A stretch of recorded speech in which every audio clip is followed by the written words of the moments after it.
Hello दोस्तों, स्वागत है आप सभी का यथार्थ हिंदी एजुकेशन क्लासेस में।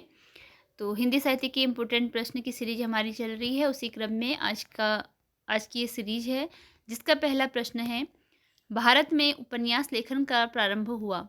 भारत में उपन्यास लेखन का प्रारंभ कब हुआ, यह बताना है आपको। राइट आंसर है इसके लिए ऑप्शन सी, 19वीं सदी में भारत में उपन्यास लेखन का प्रारंभ हुआ। अगला प्रश्न है, हिंदी का पहला उपन्यास आचार्य रामचंद्र शुक्ल ने कौन सा माना है। शुक्ल जी के अनुसार हिंदी का पहला उपन्यास बताना है जो कि शुक्ल जी ने माना है। राइट आंसर ऑप्शन बी, परीक्षा गुरु को शुक्ल जी ने हिंदी का पहला उपन्यास माना है। परीक्षा गुरु के लेखक कौन हैं? परीक्षा गुरु उपन्यास के लेखक कौन हैं? राइट आंसर ऑप्शन बी, लाला श्रीनिवास दास हैं परीक्षा गुरु उपन्यास के लेखक।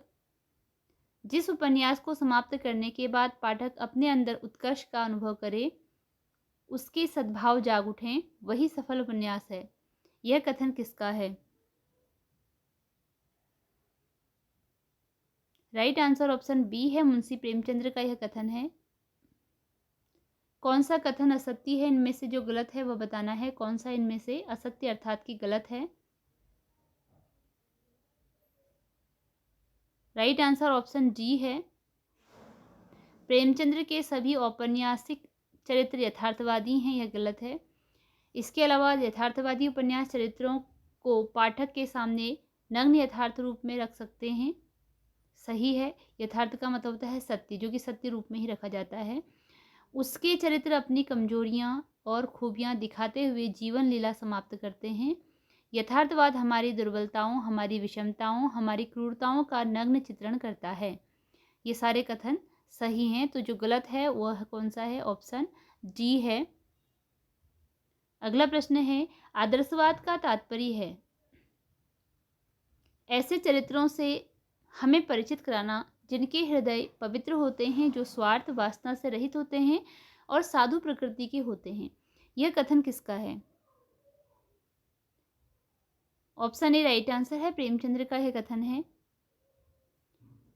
यहाँ कुछ उपन्यास दिए गए हैं, रचनाएं दी गई हैं और उनके रचनाकारों के नाम आपको बताने हैं कि किसका कौन सा मिलान सही होगा। ऑप्शन बी इसमें सही है।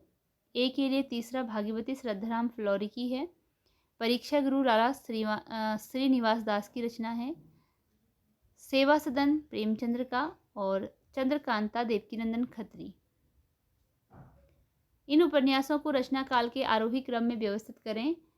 जो रचनाएं उपन्यास हैं इन्हें रचना काल के आरोही क्रम में व्यवस्थित करना है। राइट आंसर ऑप्शन सी है, परीक्षा गुरु, चंद्रकांता, निर्मला, शेखर एक, जीवनी। ऑप्शन सी राइट आंसर है, परीक्षा गुरु, चंद्रकांता, निर्मला, शेखर एक, जीवनी।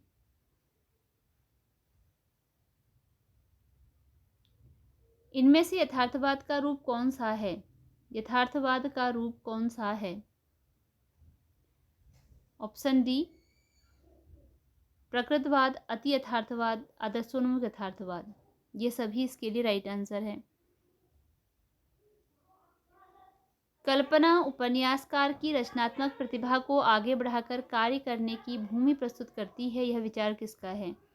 कल्पना उपन्यासकार की रचनात्मक प्रतिभा को आगे बढ़ाकर कार्य करने की भूमि प्रस्तुत करती है, यह विचार किसका है?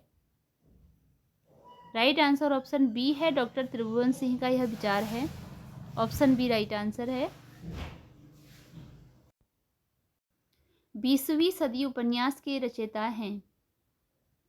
20वीं सदी उपन्यास किसके द्वारा लिखा गया है?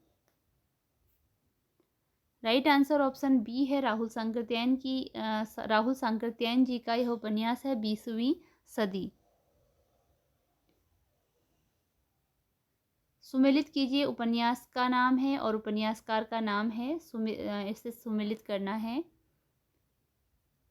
त्यागपत्र जैनेन्द्र की रचना है। नदी के द्वीप अवज्ञेय की है। झूठा सच यशपाल की है और हरिया हरकुलिस की हैरानी मनोहर श्याम जोशी की रचना है, यानी कि उपन्यास है। राग दरबारी के लेखक कौन हैं? राइट आंसर ऑप्शन बी है, श्रीलाल शुक्ल की रचना है राग दरबारी। कौन सा उपन्यास गोपाल राम गहमरी का है? राइट आंसर इसके लिए ऑप्शन डी है, ये सारे ही गोपाल राम गहमरी के उपन्यास हैं, सरकटी लाश, गुप्तभेद, जासूसी और अयारी। कौन सा उपन्यासकार तिलिस्मी अयारी उपन्यासकार माना जाता है? राइट आंसर है ऑप्शन सी, देवकी नंदन खत्री को तिलिस्मी अयारी उपन्यासकार माना जाता है। ऑप्शन सी राइट आंसर है। हिंदी के किस उपन्यास को पढ़ने के लिए उर्दू जानने वाले अनेक लोगों ने हिंदी सीखी? Option C Chandrakanta. इन भारतीय भाषाओं में किस भाषा में उपन्यास पहले लिखा गया? भारतीय भाषाओं में किस भाषा में इन भारतीय भाषाओं में किस भाषा में उपन्यास पहले लिखा गया? सबसे पहले किस में लिखा गया है बताना है। इसके लिए राइट आंसर ऑप्शन ए है, बंगला भाषा में सबसे पहले लिखा गया था। प्रेमचंद्र के किस उपन्यास में भारतीय स्वतंत्रता आंदोलन की झलक है? प्रेमचंद्र के किस उपन्यास में भारतीय स्वतंत्रता आंदोलन की झलक है? राइट आंसर ऑप्शन डी है, ये सभी इन सभी में। अगला प्रश्न है, रंगभूमि के किस पात्र में आलोचक गांधी के व्यक्तित्व की झलक पाते हैं? रंगभूमि के किस पात्र में आलोचक गांधी के व्यक्तित्व की झलक पाते हैं? इसके लिए राइट आंसर ऑप्शन बी है, सूरदास में।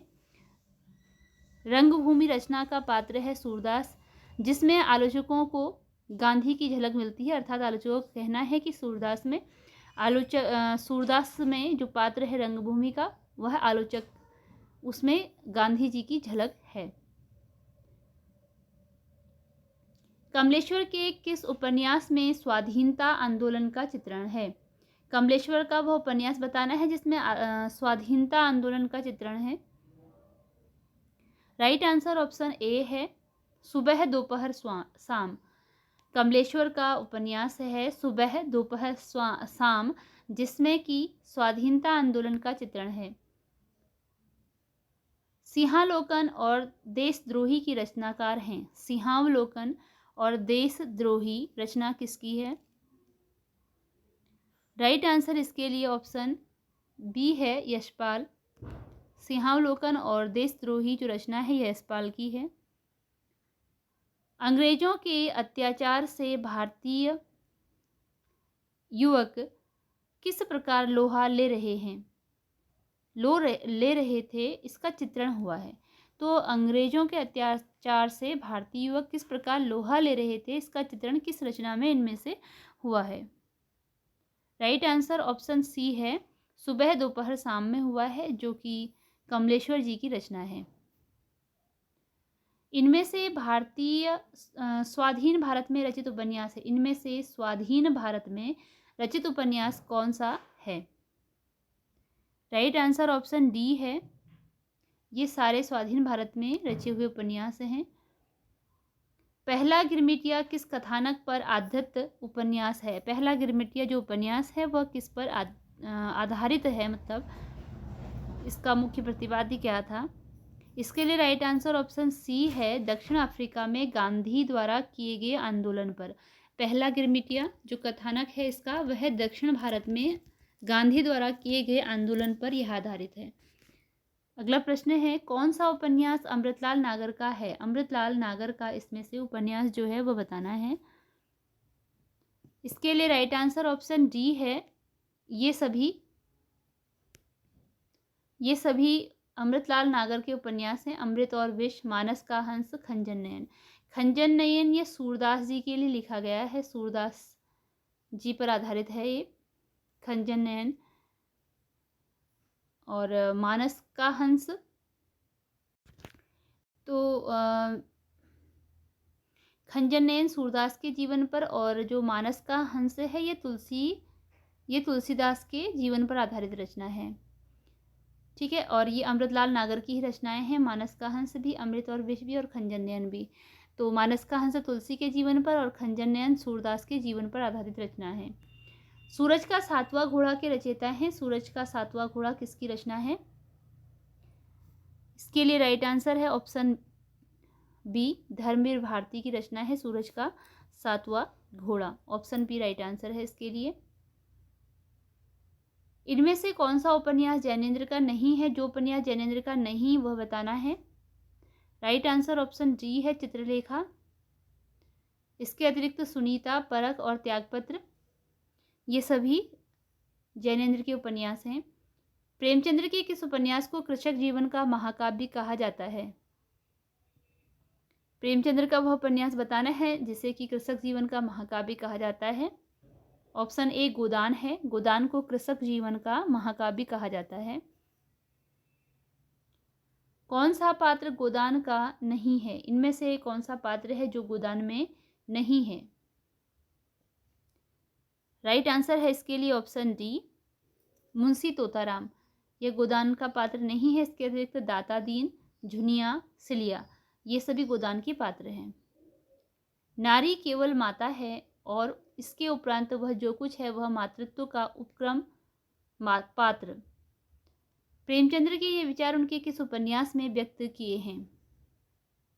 इसके लिए राइट आंसर ऑप्शन ए है, गोदान में प्रेमचंद्र के ये विचार व्यक्त हैं। प्रेमचंद्र के किस उपन्यास में नारी की आभूषण प्रियता के दुष्परिणाम दिखाए गए हैं? प्रेमचंद्र का कौन सा उपन्यास है जिसमें नारी की आभूषण प्रियता के दुष्परिणाम दिखाए गए हैं? राइट आंसर ऑप्शन डी है गबन। इसमें नारी के आभूषण प्रियता के दुष्परिणाम देखने को मिलते हैं।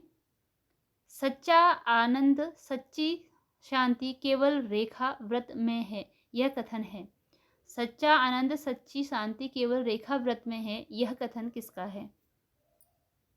इसके लिए राइट आंसर ऑप्शन डी है, प्रेमचंद्र का यह कथन है। कौन सा उपन्यास अज्ञेय का है? इनमें से कौन सा उपन्यास है जो अज्ञेय का है? राइट आंसर ऑप्शन डी है, ये सभी उपन्यास अज्ञेय के हैं। शेखर एक जीवनी, अपने अपने अजनबी, नदी के द्वीप। अगला क्वेश्चन है, रुकोगी नहीं राधिका किसकी रचना है? रचना का नाम है रुकोगी नहीं राधिका। यह किसकी रचना है? इसके लिए राइट आंसर ऑप्शन सी है, उषा प्रेमदा की रचना है रुकोगी नहीं राधिका। ऑप्शन सी इसके लिए राइट आंसर है। सुमेलित करना है, रचनाओं का नाम दिया गया है, रचनाएं दी हैं और आपको सही सुमेल करना है कि किसके साथ कौन सा सही सुमेल होगा। तो इसके लिए राइट आंसर देखते हैं, ऑप्शन डी है इसमें। ऑप्शन डी राइट आंसर है। ए का चौथा, आपकी बेटी। आपकी बेटी ऐसा तो किसी रचना का नाम मैंने अभी तक नहीं देखा है, तो ये आपका बंटी शायद होगा। आपका बंटी या अपना बंटी कुछ ऐसा नाम है इनकी रचना का। मन्नू भंडारी का जो रचना है। सारा आकाश,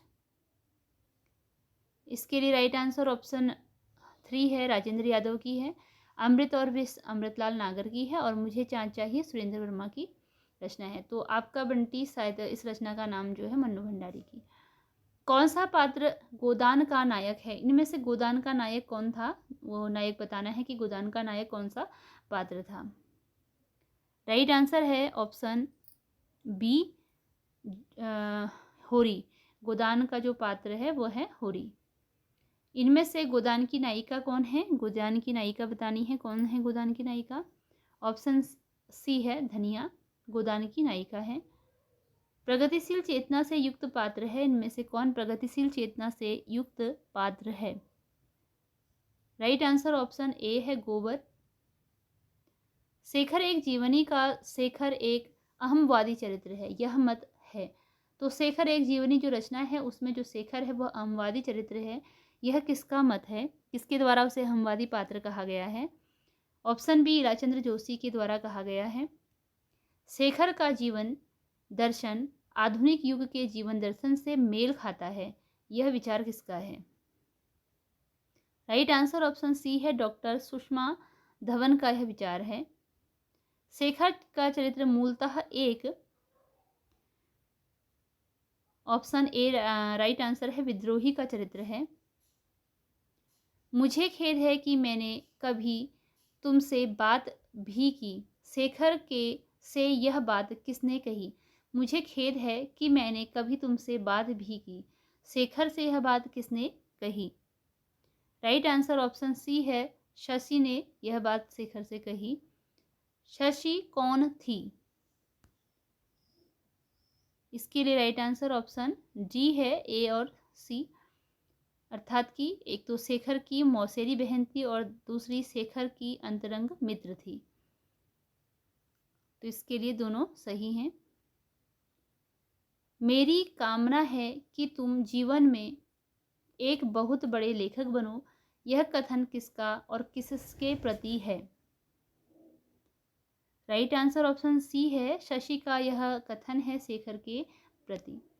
देखिए यहाँ पर आपको एक चीज़ समझ में आ रही है, शेखर एक जीवनी में जो शशि है वह एक पात्र का नाम है, ठीक है, क्योंकि इस प्रकार से रचनाएं पूछी जाती हैं, करेक्टर्स की पूछे जाते हैं कि किस रचना का यह पात्र है।